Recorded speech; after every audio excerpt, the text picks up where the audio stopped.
Hi, my name is Alex, and in today's video I want to share with you the result of my Gotland world conquest. As you can see, I have formed Scandinavia for its overpowered missions and traditions, which allowed me to accelerate my conquest late in the game. I will be a little bit more detailed early on when I talk about the opening moves, and I will accelerate my storytelling as the game progresses.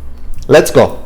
Why is Gotland a strong nation to do a world conquest with? Let's see. Our national ideas open up with one of the most effective traditions for a world conquest: co-creation cost reduction of 15%. From the get-go, we have development cost reduction, mercenary maintenance, which is very important to us, ship cost reduction, and we're going to have a lot of ships. Global trade power partnered with trade efficiency in our traditions. We have more merchants, and we have a large naval force limit modifier. On the surface of it, there are no military buffs in our national ideas. However, if we look at our missions, we have a line of missions here, which takes us to the result where we have morale of armies plus 10% and morale of navies plus 10%, which is very rare, and that is until the end of the game. Also, after we conquer Lübeck, Danzig and Riga and complete very nice missions related to these conquests, we have this fantastic mission, which gives us three choices: either better Republican tradition and national unrest, or privateer and trade efficiency, or what I really recommend taking is +5 discipline and another +10% for the morale of navies. Also, our missions will allow us to get a set of very nice claims in Denmark and on the coast of Baltics. They will allow us to colonize Bermuda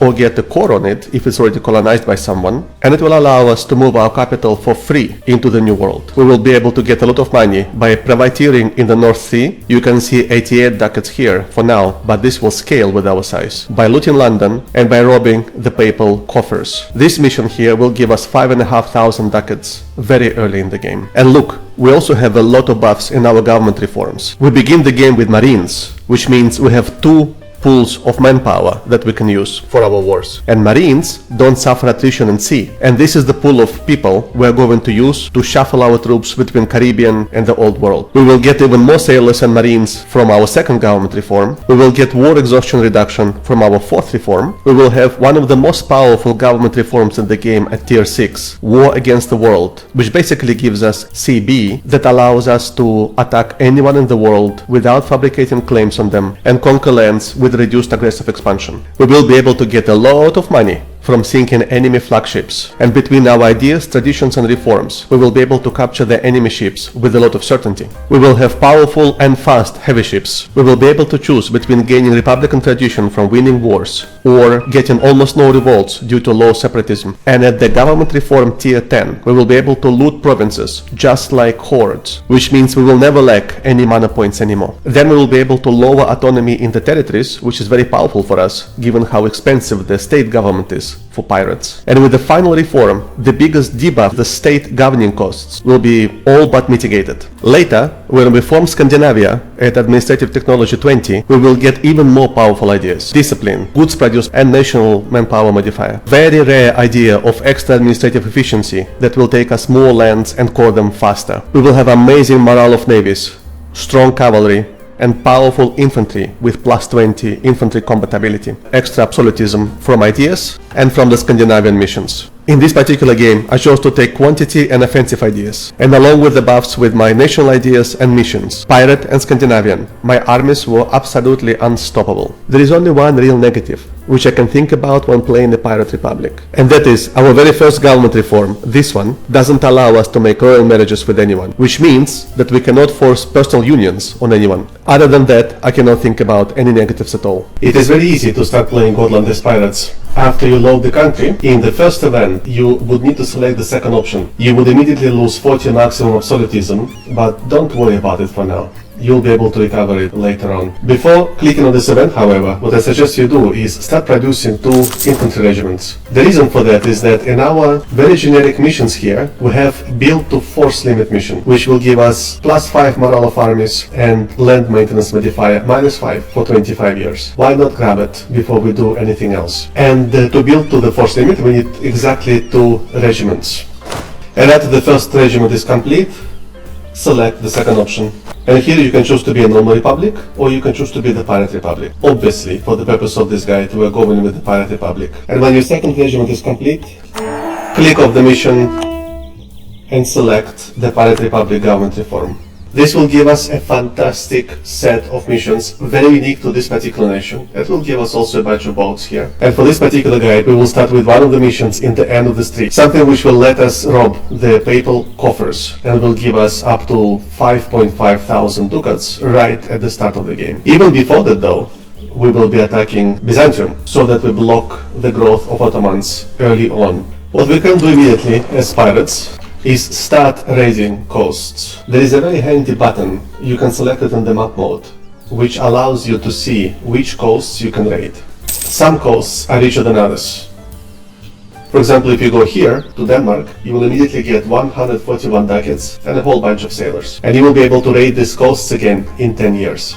The way I opened this particular campaign depended on my ability to rob Rome. And for that we need a very specific setup. For this I had to restart my game about 5 times. And what we're looking for here is for Epirus to be allied to the Papal States. And that's exactly what we have here. That's all we need, nothing else. Papal State themselves can be allied to whoever they want. The reason why we want Epirus is because Epirus has an island. And one of our missions here gives us a permanent claim on every island in the Mediterranean. And I will show you how to complete this mission. What you need to do for that is start improving relations with Naples. And when your relations become high enough, you will want to ask them for military access and you will want to ask them for their fleet basing rights. In my particular case, I wanted to open with an OCB on Byzantium. So what I'm doing here, as you can see, is I'm improving relations with the Ottomans. And the reason for that is I simply want the Ottomans to give me their military access, so I can run around between 2 territories that Byzantium controls at the start of the game. Our second priority is to keep our pirate mission tree. The first mission, which is very easy to complete, is to make sure our navy size is at least 100%, we have a naval force limit of at least 20, and we have at least 6 light ships. Now, you start the game with the naval force limit of 18 or 19. Now I have it as 20. And the reason for that is I was able to expand infrastructure in my capital. For that you need to reach 15 development, click this button, and your naval limit will go up. I have also built enough boats to meet this limit. What we do now is we consolidate all our boats in one place. We have 4 transports, and what we do is we load our troops on these transports and we send them to Naples. Meanwhile, we start building another infantry unit here so that we have 8 in total. As the time goes by, we're very close, and there we go. Naples will now give us fleet basing rights, which means our fleets will be able to repair in their lands. Alright. Back to Byzantium. Okay, we're getting bad events from the very beginning. In my case here, we have Byzantium allied to Moldavia, which is actually not that bad, because Moldavia, as you know, may become a vassal either under Hungary or Poland. Because I don't want to risk Byzantium getting any more allies, or Ottomans declaring on them. I'm going to go ahead and declare my war as soon as possible, even though my troops haven't arrived yet. I will lose 2 stability, but that's okay. Okay, it is September 1447. The Byzantines are at war only with us, the Ottomans have not declared on them yet. As I understand the dynamics of the latest patch, 1.35, it is very unlikely that the Ottomans will declare on Byzantium early in the game. This game was recorded in the previous patch, 1.34, where this declaration of war was much more likely. And in my case, it did not happen, and I did it twice. So I believe that this start is pretty reproducible for you. Because we have fleet basing rights with Naples, we can park our ships here so they can repair and recover after the long trip from up north, while we wait for the rest of our army to arrive. Our ships have enough health to complete one journey without losing any on the way. As you can see, we're arriving here and we're still pretty healthy. And now, if you remember, we have secured military access from the Ottomans before this war has started. This is very important, because we're going to land our troops in the Ottoman territory, where hopefully the Byzantine troops will not attack us. After our troops have successfully landed here in the Ottoman territory, we march on Constantinople. Meanwhile, we send our navy to Constantinople also, because we want to blockade this port. If you don't believe you have enough army to defeat Byzantium and its allies, what you may want to do is hire a mercenary stack, for example the Free Company, up here in your lands, and bring it down to land and help you in these engagements. Here is the Byzantine army. They're running away from us because they know we're going to win. And of course, we win this first engagement. Don't worry if you lost a little bit of manpower. We have enough manpower at the beginning of the game to recover. The important thing right now is to bring our troops to sit at Constantinople so that in case the Ottomans declare their war on the Byzantines, we will get the siege. One interesting thing happened after I declared this war is Moldavia has fallen as a vassal under Poland. So they're out of this war. And the only people we're fighting right now is literally Byzantium and Athens. That's where you want to be by about 1448 if you follow this guide. It is now 1450 and finally Constantinople has fallen to our troops.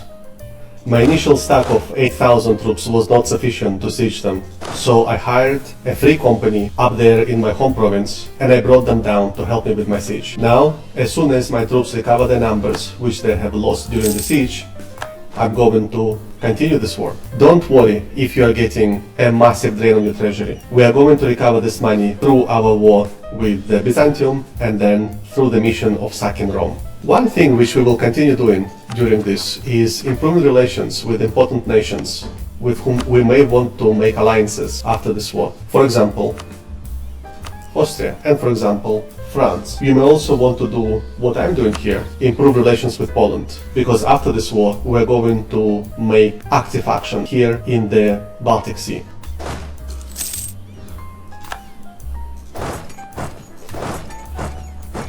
Because we can decide to fight on our terms rather than on the terms of Byzantines, what we can do is step out of this land, hire a general, and attack them back in Constantinople. Now we are fighting on our fort. We win because we have advantage. After that, we can simply destroy the remaining army.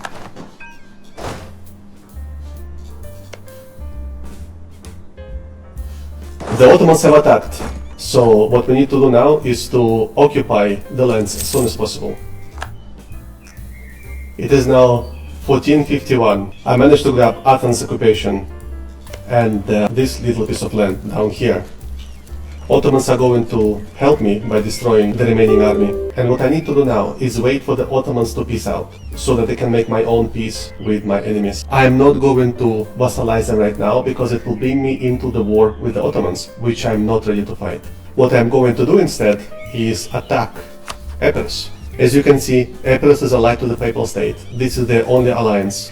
And what I need to do is to complete this mission of reaching the Mediterranean, where I have 5% of the trade power in any trade node of the Mediterranean. And what I'm doing here, when my navies are docked in Napoli, I'm selecting Genoa to privateer, and the mission immediately completes, even if my navy stops privateering. The reason for that is because I have enough trade ships, 9 in my case, to reach the necessary trade power. We complete this mission, and now we have the valid casus belli on Epirus. What we do is we do not co-belligerent Papal State. We are not going to take any land from the Papal States, and we declare our war. This immediately black flags us. So what we need to do is to load our troops on our transport.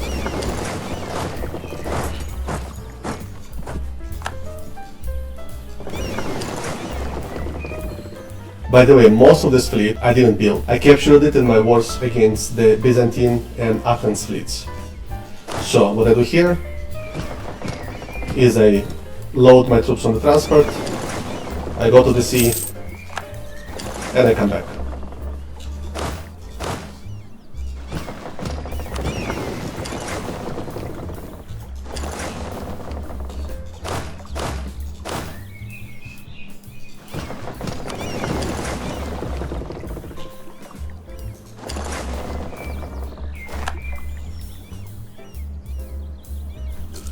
The black flag is removed, and we even have the benefit of defeating the papal troops. And our first order of business is to gain occupation of Terracina.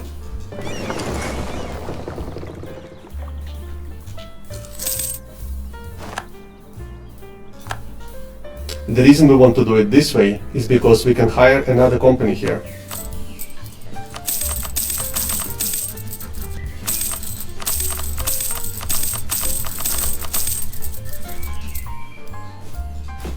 After loading up, we can take the free Swiss Guard from this land. Okay, we're now very close to besieging Rome. Obviously, blocking the siege with our navy is helping us quite a bit here. And although the papal troops are standing here right next to us, our total size is not letting them attack. We are close to bankruptcy. Don't worry about it. We will be able to beat it before it becomes the reality. And now we have won the siege of Rome.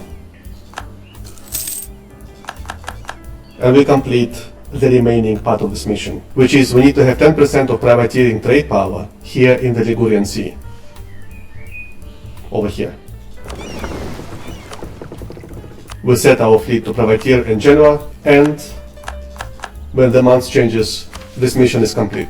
We can now take the papal coffers. This mission gives us 5,000 ducats in flat fees, and somehow it gets us another 480 for whatever reason. So when we click it, you can see that we're now quite rich. What this also means is we can pay off all our loans, and we still have almost 5,000 ducats left. You have now two choices. Choice number one, which is what I recommend. Peace out Rome for a bit of ducats, or alternatively, continue fighting Rome so you can take one or two lands as a vassal down here in Italy. I don't suggest you do it. These vassals will be disloyal, and it will be a pain dealing with them. So for the purpose of this guide, I'm going to get all the money which Pope has. I'm going to get the war reparations. No, I'm not going to get the war reparations. I'm just going for money. Our second order of business is to move our troops down here so that we can attack Epirus.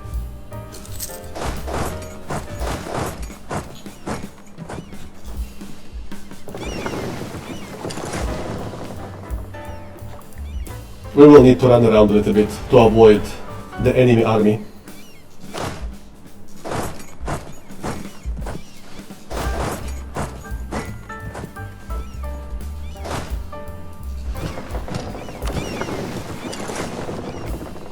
And now we can siege Arta at our leisure. While we wait for the Ottomans to peace out with Byzantium, we can vassalize Epirus. We choose for them to become our vassal, we take all their money, and there we go. This is our peace. This peace deal will allow us to take Athens for ourselves, so that we have only two vassals in this area, and not three. In March of 1458, the Ottomans have finally signed their peace deal with Byzantiums. Unfortunately, they got one of our future provinces, but that's okay. We will fight them for it when we are strong enough. So now we are ready to sign our own peace agreement. And after getting our diplomat back, this is what we are going to do. Take Athens for ourselves, vassalize Byzantium, and take all of their money. After that, to appease our new vassal Byzantium a little bit, we are going to return to them the province of Athens, on which they already have a core. Now, we have two exceptionally disloyal vassals down here, and that is totally fine. We have not yet accumulated enough aggressive expansion with anyone for someone to support their independence. So hopefully, we will be able to get our relationships up, and as we grow big and strong in this area around Baltics, their liberty desire will naturally go down. Waiting so long for the Ottomans to peace out have made our war exhaustion incredibly high. We will just have to deal with this. By the way, there is one thing I forgot to tell you. After we have completed the mission of papal coffers, our leader has become what is called in this game a legendary pirate. What it means is that we can re-elect him without any loss of republican tradition. He is now 48. Please note, this is not our starting leader. I waited for the previous leader to die before I enacted this mission, and we can safely have him for another few election cycles until he finally passes away. Please note also that after we have become pirates, we no longer have access to estates. Instead, we have these factions, and depending on what you need, you can put different functions in power. For example, right now, I have buccaneers in power because they help me keep my republican tradition high. The strategy which I'm going to go for next will use up most of our treasury for the upcoming wars. Okay, here is the second stage of our guide.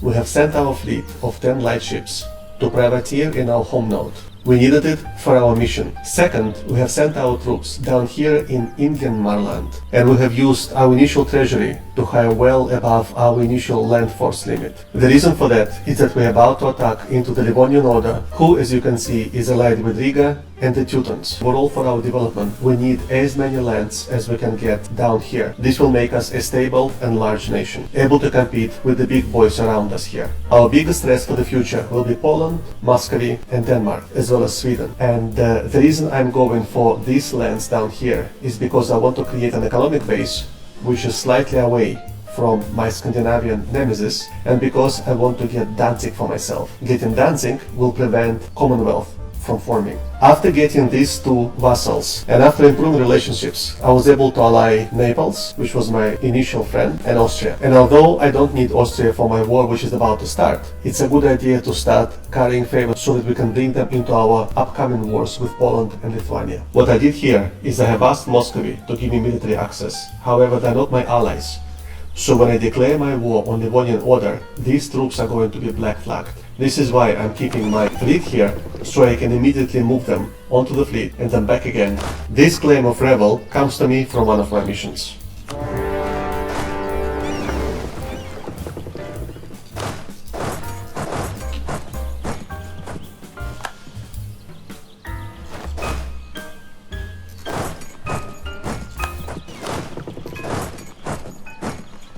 And while my enemy engages with the rebels, I can safely embark and disembark my troops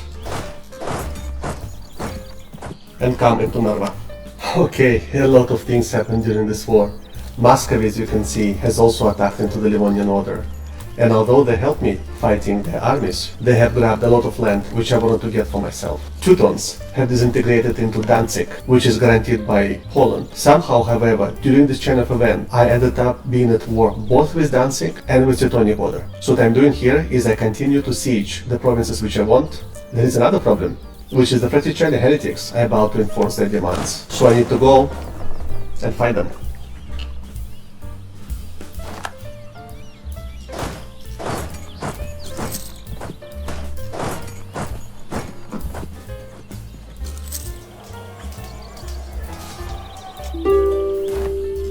Look how close we came. And here we go, our second war of this campaign is complete.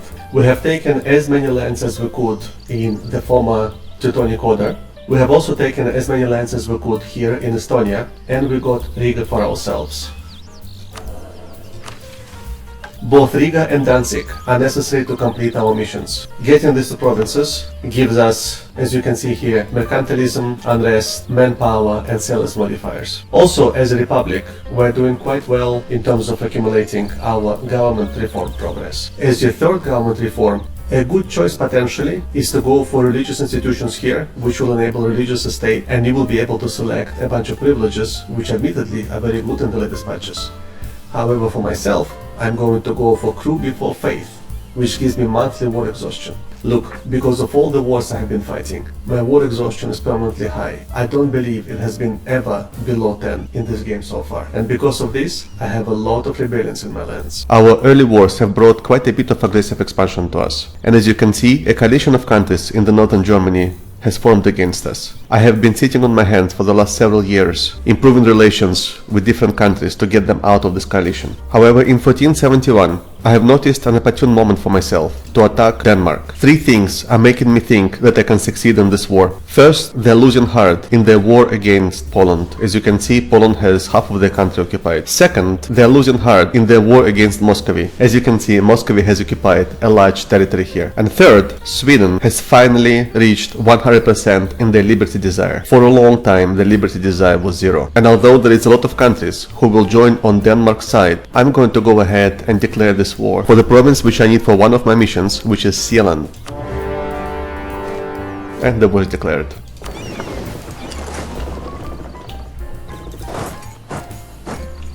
Even though Poland is going to occupy Sealand first, I don't mind. This gives me time to bring my troops over. For my first idea group, I have chosen exploration. This is because my missions will take me to the west here, into the Caribbean, and I will need to explore and locate specifically Bermuda and a couple of provinces in the Caribbean islands, so I can explore them, occupy them, and move my capital to the Caribbean. A lot of YouTube guys on Playing Gotland will recommend you to take exploration and expansion as your first idea says, and then colonize as much of the world as you can. We are not going to do it in this guide. This is a very different style, continental expansionist style, maybe I can call it. I'm not even going to complete the exploration ideas. As soon as I get what I need from them, I will dump them, and instead I will pick up espionage. I had two very specific and easy to achieve objectives in this first war against the Danes. I grabbed for myself their capital Sealand, and I have destroyed their fleet. This is a mission that I have here, and this mission unlocks the Caribbean branch and it reduces aggressive expansion impact of my conquests. I still have a coalition of northern Germans over here, which I need to be mindful about, and my alliance network still includes only Austria and Naples, which is not strong enough. At the same time, I have Poland, which hates my guts because it wants these territories in the Baltic, and I have Muscovy, which also hates my guts because it wants these territories in Estonia. For these reasons, I need to be a little careful over the next few years.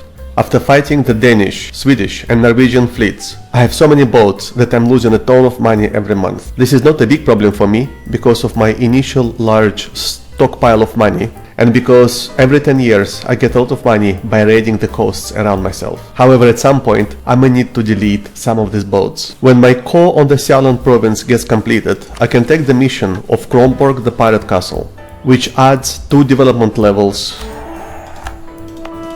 to the monument here, increasing its defensiveness and giving some naval combat bonuses to me. Over the next few years, we keep improving our political situation. For example, we have made an alliance with Hungary in preparation for the coming war with Poland. Our second priority has been to reduce inflation. You may have noticed from some of my previous footage that my inflation has reached all the way to the 20s, and we have an inflation reduction guy who helps us deal with this. And our third priority is to catch up on tech, where we're really behind, and on governing capacity, because we are already at the maximum. One of the valid strategies would include joining the Holy Roman Empire. For that, you would need to improve your relationships with the Emperor and join the HRE. However, there are 2 things which work against it for me. One is you would need to be quite small, so I would have had not to conquer all this land so fast. And 2, you will continue having governing capacity limitations, because you will remain a duchy. However, if you don't feel comfortable being on your own, definitely join the HRE as soon as possible. This will protect you from the attacks of Poland and Muscovy. It's reasonably easy to do. You can either join it after conquering Sealand and moving your capital over here. Because it's connected to the Holy Roman Empire via a sea tile, you can join HRE. And second, after conquering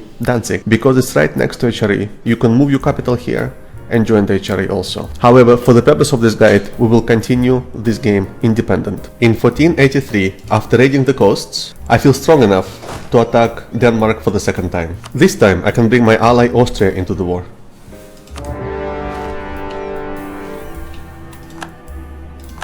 The Danes have no navy to speak of, and they have only 6,000 troops. It's a little bit more difficult for me this time, potentially, because Sweden is no longer their subject. Instead, they're the Danish ally. However, Sweden also has only 6,000 troops. Austria joins my war, and Muscovy immediately feels the opportunity to gain some land, and they attack into Sweden, also occupying some land here. In my second peace deal versus the Danes, I decided to take a little bit of land around the former capital and Iceland. Owning Iceland gives me 2 important coring ranges. One, via this little island here, I can start fabricating claims on Scotland for my future wars into the British Isles. And 2, from Iceland, I can reach Bermuda with my explorers. And as you can see, I have an explorer now working on discovering the Caribbean Sea and the islands in the Caribbean, including Bermuda. I don't yet have the colonies from my ideas. However, when I discover Bermuda, I will get a mission to colonize it automatically. While all of this is going on, I've noticed something. Ottomans have been quite aggressive as usual in 1.34,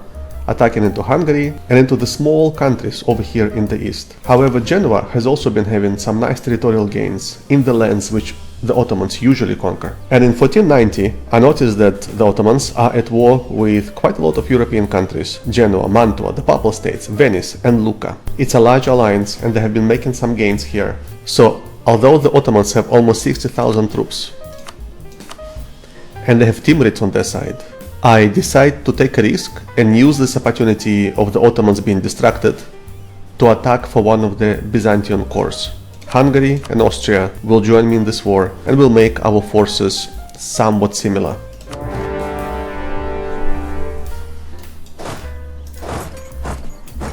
My calculation, when I expected the Ottomans to be distracted with many fronts, turned out to be right. The Ottoman troops, in their strategic brilliance, went off to siege Austria and the useless territories without any forts which I have up here in the north, leaving me quite undisturbed to occupy a lot of their territory. However, in 1494, something very unfortunate happened. Austria, who was allied to Castile, got dragged into the war by Aragon who attacked into Castile to gain independence. And because Aragon was allied to France, Austria is now being besieged by France. To avoid a disaster in my own little war here against the Ottomans, I decided to peace out. As you can see, because it's a reconquest war, I can take a lot of Byzantine cores quite cheaply, and I'm getting a foothold on the Asian side of the Bosphorus Straits.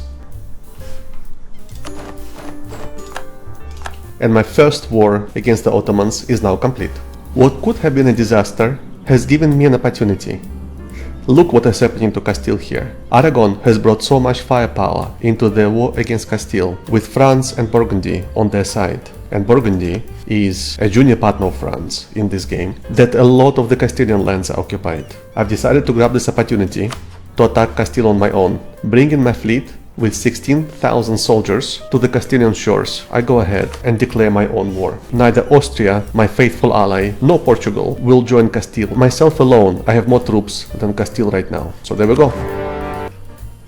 In 1500, something very nice happens. For the first time in this game, I get elected as a controller of the Holy See, which means that now I will have a much greater control on my aggressive expansion. I will have one extra diplomat and I will have cheaper technology.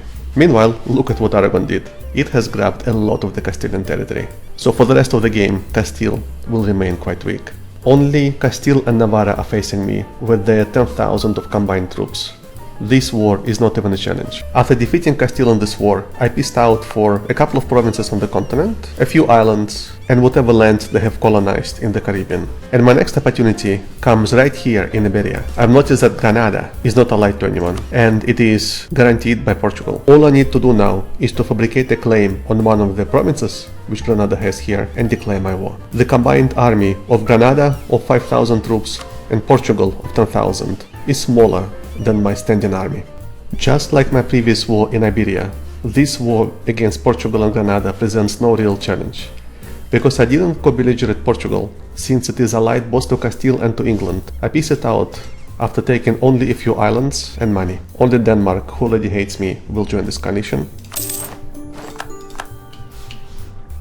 I can completely annex Granada and take all the money it has. Taking all these lands gives me enough development to become a kingdom, which in my case is called Pirate Confederacy. While some of these recent wars may look random, I do have a very clear strategy behind them. My first objective is to weaken the Ottomans before they go completely wild in Europe and Near East. And my second objective is to weaken the colonizers. I do want them to colonize so that I can later take their colonies to myself. However, I want them to remain weak in Europe, which is why I have attacked into Castile and Portugal. And obviously, this monument in Alhambra, which gives you diplomatic reputation and administrative efficiency when you develop it to the magnificent level, is a very important monument for the future, when we start really scaling up our conquests. Now, we concentrate and we core. At this stage, my little country is doing very well. I have a healthy income, I have extra money coming every 10 years, raiding the coasts in the north and here in the south. Because 31,000 units is really not much, given that I need to fight multiple wars in the Americas, in the Near East, and in the north of Europe, I have decided to fill out the quantity ideas. My second opportunity to attack into the Ottomans comes in 1514.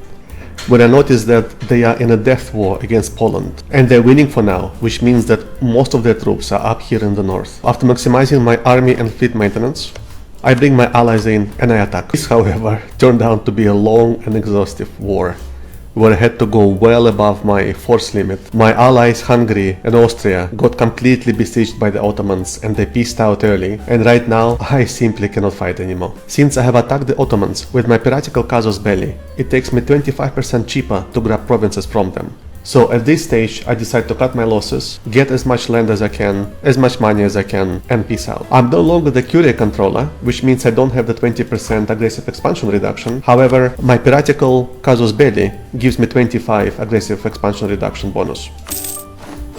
And there we go. Our second war against the Ottomans is now complete. After the super exhausting war against the Ottomans, we continue our expansion in the Iberian lands, taking about 8 provinces from Castile. And as you can see, we are already very close to our governing capacity limits again. And in 1534, we decide to declare on one of our most dangerous enemies for this campaign, which is Muscovy. They have a lot of forts, and unfortunately they have been able to bring Hungary into this war. However, on my side, I have been able to ally France, Austria, Palatinate, and I still keep my Naples alliance, and all of these countries have joined my war because I have been carrying favors with them over the last few years. About 80,000 Muscovy troops are facing about 200,000 allied troops on my side. So it should come as no surprise that together with my allies, in few short years, we have been able to take a massive peace deal valued at 93 points.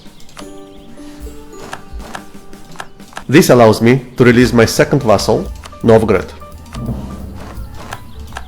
who, as you probably know, has a lot of claims in the Muscovy lands, and we can give them the provinces that are out of our coring range. This completes our first war against Muscovy, because in this arrangement I have taken Novgorod and Moscow. I have prevented the formation of Russia. You might be wondering why I have not moved my capital to the New World yet, even though it's the middle of the 16th century. I have a mission here already available that will allow me to move my capital. The reason I'm not doing that is because I want my colonial nation Cuba to form, because then that mission will allow me to annex it and move my capital into one of Cuban lands. Otherwise, the mission will move my capital to Bermuda, and I will need to manually move it somewhere to South America. My intent for this campaign is to have my capital properly in the New World, so that I can attack and annex the colonial nations without calling in the overlord. Bermuda is not such a place. If my capital is here, I will be able to attack and annex the colonial nations located in North America, but not in South America. Here in South America, the colonial nations will still form. When Poland attacks Muscovy, it makes it release Finland here in the north, and it grabs for itself a little bit of land here in the south. Because Finland is unprotected, the only natural thing for me to do is to attack and annex it. This brings me into a war with the Sweden-Denmark alliance, and I make quick work defeating them and taking whatever land I want from this war. Now, for this campaign, I have decided to remain Catholic. The reason for that is that I keep competing for the control of the Holy See so that I can get for myself this amazing set of bonuses. And now and then, I am able to get this control. I also believe that this set of benefits which you get from being Catholic is objectively stronger than what you currently get by being Protestant. The Protestant Reformation is not very strong within the lands of the Holy Roman Empire at this time, even though a few provinces here and there are being converted. And despite the weak Reformation, the Palatinate, who is the Holy Roman Emperor at this time, is not able to pass a single reform. In the middle of the 16th century, I have only a few strong opponents left to fight in Europe. This is obviously France with 135 troops, and it is Poland-Lithuania with 46 and 30,000 troops. At this stage of the game, I really want to start fighting in Africa and Asia, so I can create trade companies which will make me fabulously rich. However, I'm afraid that if I move my troops out of Europe, Poland will attack me. As such, I start preparing for potentially one of the most difficult wars so far against Poland-Lithuania. France will join me in this war, bringing my troops immediately to almost 200,000. I believe I can win. Let's go!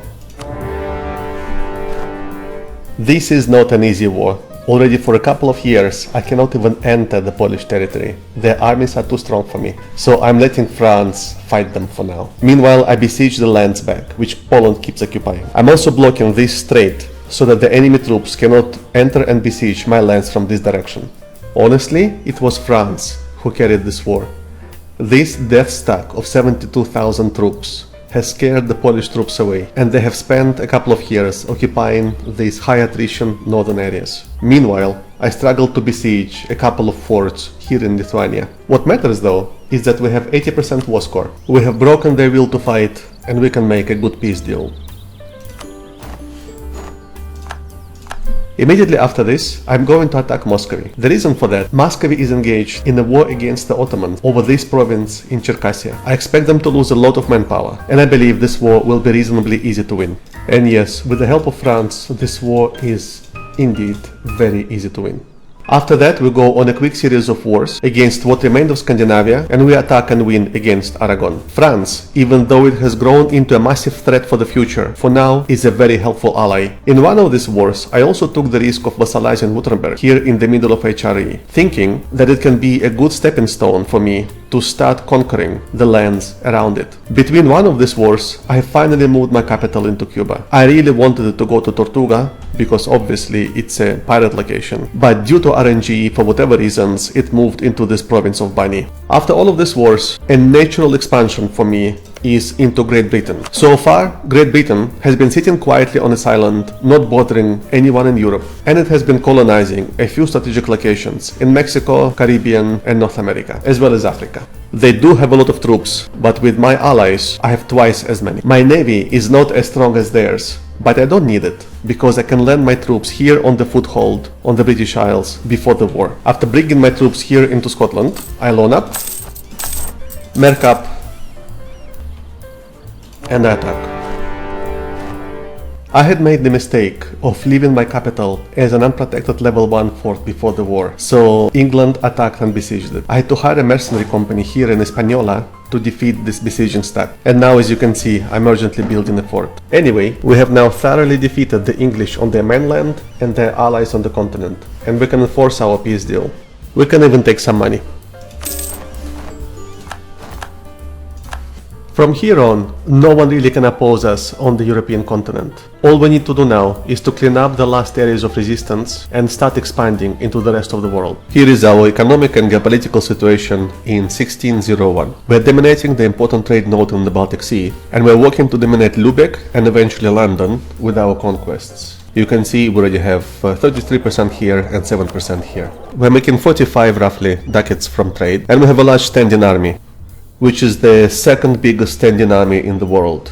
We are allied to the biggest military power, France, and this alliance keeps us out of coalitions and helps us win difficult European wars. We have completely conquered the lands of our starting nemesis, Denmark and the Kalmar alliance. We have significantly weakened all the nations in Iberia, leaving them alive so that they can colonize for us. We have neutered Poland and the Ottomans, and we have isolated Muscovy and prevented the formation of Russia.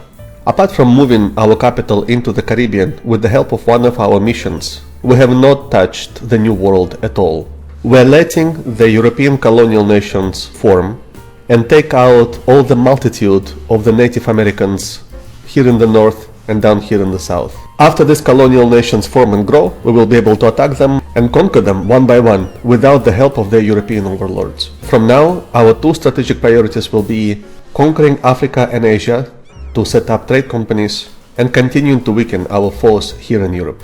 By 1646, we are still severely limited by government capacity in our expansion. So we have been expanding a little bit through our vassals and a little bit directly. However, as you can see here, we're being very cautious with gaining more territory. We're not yet able to build town halls, but we have been building courthouses in the provinces which are most expensive to govern. We have not yet entered Africa, and we have not yet started expanding in the Americas. By 1750, our conquests have really scaled up. We have taken out most of Eastern and Northern Europe, most of Ottomans. Georgia and Byzantium are of course our vassals. We have attacked into India and Tibet, completely taken over Africa, South America, most of Central America, and a lot of Great Britain. We have also felt strong enough to finally break our alliance with France and start fighting them despite their massive armies. For that, we have conscripted an army of about 2 million people and attacked into France from all directions. This fast expansion is being enabled by being an economic hegemon. This has made our previous limitation of governing capacity almost non-existent. We have also taken this last government reform of unified piratical confederacy, which removes the limitation on the state governing costs. Because we are one of the last standing Catholics, we are really only competing with the papal states for the control of the Holy See.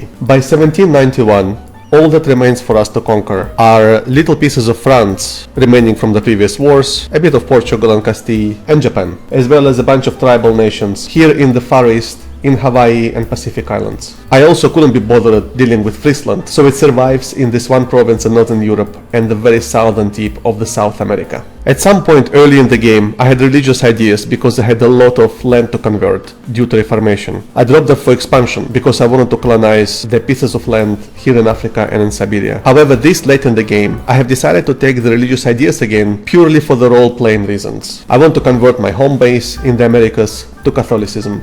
Now, in December 1820, the world conquest has been complete for a few years already, and all I have been doing is converting the lands in the Americas, Europe and Near East to Catholic, and the culture to Swedish, which I completely failed to do. I ran out of time. Our income at the end of the game is almost 20,000 ducats a month, most of it comes from trade. Our standing army is almost 3.5 million people, out of about 5.5 land force limit, and we have even enabled the clergy estate because we wanted to have some more missionary strength. In summary, this world conquest was possible because we focused on 3 key priorities from the very beginning. 1. Eliminating threats from strong countries here in Europe. 2. Conquering land around important trade centers. 3. Conquering land that we were able to appoint trade companies to become really rich. Please note that we did not fight in the Americas until very late in the game. Being a pirate, it's a little bit counterintuitive, because the mission tree takes you into the Caribbean and suggests that you engage in the pirate activities here. However, this is not helpful for the world conquest. You will be spending your limited governing capacity on these lands over here, which are not very rich and which you will not be able to turn into the trade company. There we go. This is the summary of the world conquest as a one-province minor pirate nation Gotland. This channel is obviously very new. I would appreciate if you could show your support by leaving a like, subscribing, and letting me know what you think in the comment section. Bye for now, see you in the next video.